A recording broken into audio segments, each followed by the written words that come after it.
नमस्ते बच्चों। कक्षा 10वीं के लिए तत्सम तद्भव शब्दों को लेकर मैं आपके सामने प्रस्तुत हूँ।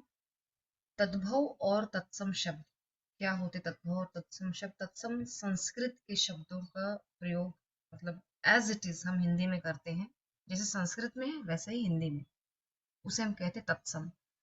और शब्दों में थोड़ा विकार आ जाता है, जैसे लाक्षा है। लाक्षा अगर यहाँ से महाराष्ट्र से अगर मैं राजस्थान जाऊं तो वहां लाक्सा कहेंगे, उससे अगर दूर जाकर के उत्तर प्रदेश में जाओ तो वहां लाख कहेंगे। तो इस तरह से शब्दों के रूप जो है वे थोड़े बिगड़ जाते हैं, उसे हम कहते हैं तद्भव शब्द। प्रयोग हम हिंदी में ही कर रहे हैं और वे उसके समानार्थी भी बन जाते हैं, लेकिन फिर वे तत्सम शब्द को हम तद्भव कहते हैं। तत्सम लिख लीजिए, अगर आप लिख रहे हैं तो ऊपर में ही आप लिख सकते हैं। तत्सम का अर्थ होता है संस्कृत के शब्द जिसको हम हिंदी में एज इट इज हम जिसका मतलब तत्सम, जैसा है वैसा। संस्कृत में इसका अर्थ भी यही होता है, जैसा है वैसा ही हम उसको प्रयुक्त कर रहे हैं। तद्भव जिसका रूप बिगड़ कर आया है। तो जैसे लाक्षा, मैं यहाँ से इस ओर से इस ओर जा रही हूँ। लाक्षा, आपने महाभारत में पढ़ा होगा लाक्षागृह। संस्कृत में लाक्षागृहम एक शब्द था, लाक्षागृहम। तो ये वह गृह था, यह वह घर था जो कौरवों ने बनवाया था पांडवों को जलाने के लिए। तो लाख, लाक्षा से ही शब्द बना है हिंदी में लाख। ये 1 लाख 2 लाख रुपीज वाला लाख नहीं है। ये जो आप ये कहते हैं ना, जिसे आप मोम कह सकते हैं, तो ये एक नेचुरल सब्सटेंस है जो पेड़ों पर होता है। तो लाक्षा, लाख। लोक, लोक संस्कृत में लोक का अर्थ होता है पब्लिक, और हिंदी में उसे हम कहते हैं, हिंदी मतलब तद्भव में हम उसे कहते हैं लोग। जैसे हम कहते हैं स्वर्ग लोक, तो स्वर्ग में जो लोग रहते हैं, स्वर्ग लोक, जो स्वर्ग जो जैसे हेवन है। फिर लोग। लवंग और लौंग, लवंग हम क्लोव को कहते हैं, इंग्लिश में जो शब्द है इसके लिए क्लोव, उसके लिए हिंदी में शब्द है तद्भव शब्द है लौंग। फिर तत्सम शब्द है वार्ता, वार्तालाप। आपने पढ़ा है, सुना है, वार्तालाप कर रहे हैं, वे लोग वार्तालाप कर रहे हैं, बातचीत कर रहे हैं, तो वार्ता बात। वेश, भेष। इसके बाद है तत्सम शब्द है व्याघ्र। तत्सम है व्याघ्र, याद रखिए दाईं ओर जो मैं पहले कह रही हूँ ये तत्सम शब्द है। व्याघ्र से बना है बाघ। श्यामल, आप जब वंदे मातरम जब आप पढ़ते हैं वंदे मातरम, तो उसमें श्यामल शब्द है, श्यामल, सांवल, सांवला। श्रृंगार, याद रखिए श्र जब हम लिखते हैं ये होता है हमारा श्र, लेकिन श्र में जब री की मात्रा जुड़ जाती है तो श्र प्लस जो री होता है वो इस तरह से हम लिखते हैं। लेकिन वहीं अगर हम क में री लिखेंगे तो हम क प्लस री क्री लिखेंगे, लेकिन श्र का में जब हम री लगाते हैं तो ये आधा हो जाता है श्र। तो श्रृंगार, सिंगार, श्रृंगार, सिंगार। याद रखिए तत्सम है श्रृंगार और तद्भव है सिंगार। हस्त, हाथ, हैंड के लिए हस्त हाथ। कोकिल, कोयल, कुकू, कूप, वेल जो जिससे पानी निकालते हैं हम, कुआं।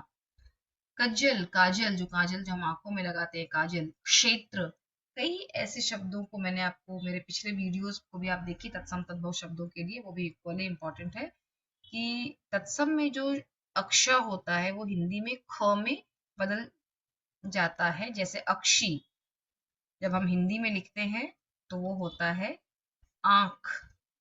अभी ऊपर में हमने पढ़ा था लाक्षा, लाक्षा, तो वो लाक्षा का क्ष बदल गया लाख। उसी तरह से क्षेत्र, खेत, क्षेत्र, खेत।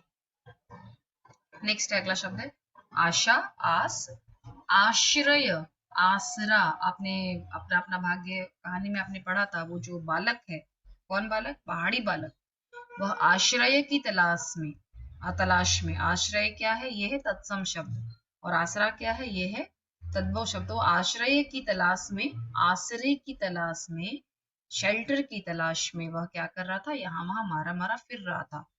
अंत्र, हम कहते हैं आंत, जो हमारा इंटेस्टाइन होता है उसे हम कहते हैं अंत्र, आंत। अश्रु, आंसू। नेत्र जल, नेत्र जल को हम कहते हैं अश्रु। नयन जल, नेत्र जल, अश्रु, आंसू, ये सब सिनोनिम है। उच्च, ऊंचा, उच्च, ऊंचा।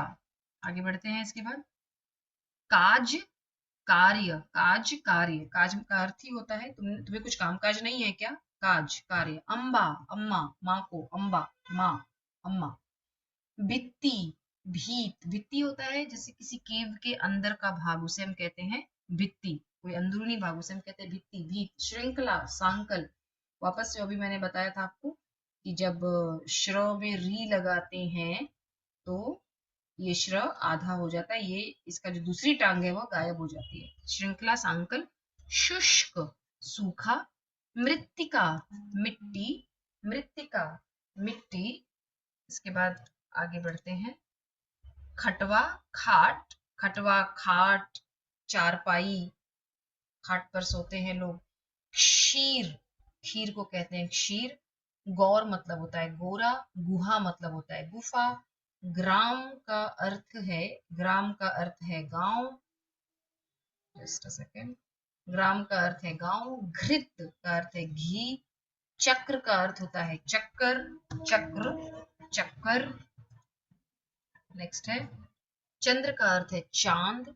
छत्र, छाता, हम छत्र लेकर चलते हैं, छाता लेकर चलते हैं। तीक्ष्ण, तीक्ष्ण मतलब होता है तेज, तीखा। ताम्र, तांबा। दुर्बल, दुबला, ताम्र हम कॉपर को कहते हैं, ताम्र, कॉपर, तांबा। दुर्बल, दुबला। धूम्र, धुआं। अक्षत, अच्छत, अक्षत, अच्छत। देखिए जब लोग अक्ष नहीं कह पाते हैं तो आधा च और छ कहते हैं वहां पर। अगला है इसके बाद अर्क, अर्क, अर्क क्या होता है? जब आप किसी जैसे मसाला आप कूट रहे हैं, आप जैसे आप अदरक, अदरक को कूट रहे हैं तो उसका अर्क निकलता है, उसकी खुशबू आती है, उसका रस निकलता है, उसे हम कहते हैं अर्क या अरक। जैसे अभी कोविड था तो कोविड में आप तुलसी पत्ता, अदरक, काली मिरी, ये सब को आप खौलाते थे, उबालते थे, तो उसका एक अर्क, उसकी एक खुशबू आती है, उसे हम कहते हैं अर्क। आमलक, आंवला, आमलक, आंवला, आंवला खाते हैं। आंवला बहुत ही अच्छा ये है, फल है, हमारे स्वास्थ्य की दृष्टिकोण से हमें स्वास्थ्य स्वास्थ्य प्रदान करता है आंवला। उपालंब मतलब होता है किसी को टॉन्ट करना, कमेंट करना किसी पर, उपालंब, उलाहना देना। इसके बाद जो अगला हमारे पास शब्द है आर्द्रक, अदरक को कहते हैं। जिंजर, उत्साह मतलब होता है बहुत एक्साइटमेंट, उत्साह। उपवास, जब हम फास्टिंग करते हैं, जैसे अभी नवरात्रि की फास्टिंग शुरू होने वाली, उपास। ऊपल, ओला, ओला मतलब जो बर्फ बर्फ के जो गोले गिरते हैं उसको हम कहते हैं ओला। क्षत्रिय को हम कहते हैं तद्भव में खत्री। खंडगृह, टूटा फूटा जो रिमेन्स बच जाता है उसे हम कहते हैं खंडहर। कोई बहुत बड़ा महल है और 100 वर्षों के बाद, 200 वर्षों के बाद वह खंडहर हो गया। अभी जो यूक्रेन और रशिया का जो युद्ध चल रहा है, यूक्रेन को क्या कर दिया रशिया ने, मानो खंडहर में उसके कई शहरों को बदल दिया है। ग्रंथि के लिए शब्द है गांठ। चतुर्दश, जो 14th day of the month होता है उसको हम कहते हैं 14, या 14th डे ऑफ मंथ जरूरी नहीं है, चतुर्दशी को हम कहते हैं 14th डे। चतुर्दश मतलब 14। क्षिति, क्षिति। जिह्वा, जबान को हम कहते हैं जीभ। त्रयोदश, जो 13वां दिन होता है, 13वां या 13 त्रयोदश को हम कहते हैं 13। इसके बाद है गणना करना, यानी अर्थात गिनना, और घोटक के लिए शब्द है घोड़ा। इसके बाद है चतुष्पद, चतुष्पद का अर्थ ही है चार पद हैं जिसके, चार पद हैं जिसके, चतुष्पद, चतुष्पद। चौपाया जानवर, चौपाया। यंत्र को हम कहते हैं जंतर। आपने दिल्ली में जंतर मंतर आपने जरूर घूमा होगा, तो यहाँ पर वो इस तरह से उसका निर्माण किया गया है जंतर मंतर। क्या मतलब, वो एक वैज्ञानिक इमारत है वह, और कई यंत्रों के माध्यम से वहां पर साइंस की कई बातों को वहां पर साबित करने की कोशिश की गई है, इसको इसीलिए उसको जंतर मंतर भी कहते हैं। खरपर, खोपड़ी। गर्त, गड्ढा, पॉटहोल्स, गड्ढा। गेहूं, गोधूम, गेहूं याद रखिए, गेहूं, गोधूम, व्हीट, आप व्हीट की रोटी खाते हैं ना, उसे ही कहते हैं गेहूं। गोत्र, गोत, हम किस गोत्र के हैं, हमारे मेरे मतलब आपके पिताजी, पिताजी के पिताजी, उनके पहले, उनके पहले, उनके पहले, गोत्र हमारा चला आता है। अभी पूछेंगे अपने पेरेंट्स से तो वो बताएंगे आपको गोत्र क्या है। प्रस्तर हम कहते हैं पत्थर को। मूषक होता है मूसा। नक्षत्र होता है नखत। अभी देखिए वापस अक्ष आ गया है, अक्ष कन्वर्ट हो जाता है किसमें, आपको मैंने बताया ख में। इसके बाद है नित्य, नित, नापित, नाई, आपने बड़े घर की बेटी में आपने पढ़ा होगा, इतना तो नित्य मेरे यहाँ नाई का हार खा जाते हैं। तो नाई अ, जो बालों को काटते हैं उसको हम कहते हैं नाई हज्जाम। पक्ष, पाख, एक पखवाड़ा, दो पखवाड़ा, 15 दिनों का एक पक्ष होता है एक महीने में, तो उसी से बनता है पाक्षिक।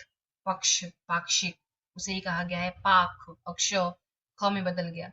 पंक्ति, पांति, एक रो में, एक लाइन में, एक कतार में जब कोई चीज है तो उसे हम कहते हैं पंक्ति। जैसे फ्लावर बेड्स आप देखते होंगे बगीचे में, तो एक के बाद एक लाइन से कतार में वहां पर फूल होते हैं, वहां पर फूल होते हैं। रीति, रीत, जो कल्चर जो हमारा चला आ रहा है उसको कहते हैं रीति। लावण्य, लुनाई, लावण्य का अर्थ है लुनाई। अगला इसमें शब्द है सूत्र, सूत, सूत्र और सूत का अर्थ है धागा। शत का अर्थ होता है 100, आपने पढ़ा होगा, जैसे सुना भी होगा सचिन तेंदुलकर ने शतक लगाया, तो शतक का अर्थ है 100 रन, 100 लगाया उसे 100 रन। मातुल, मामा। स्वप्न, सपना। चक्रवात, चकवा। चतुर्थ, चौथा। युग, एरा, जुग। दीपक, दिया। नवनीत मतलब एकदम नया, नवनी। परीक्षक, जो परीक्षा के दरमियान वहां पर आपका जो परीक्षा की कॉपियों को जांचे उसे हम कहते हैं परीक्षक, पारखी। पुस्तक, पोथी। शिवालय, शिवाला, शिवालय मतलब शिव का आलय, उसे हम कहते हैं शिवाला। साक्षी, साखी। सप्त, सात, अर्थात जैसे सप्ताह, सप्त से बना है सप्ताह, सात, 7।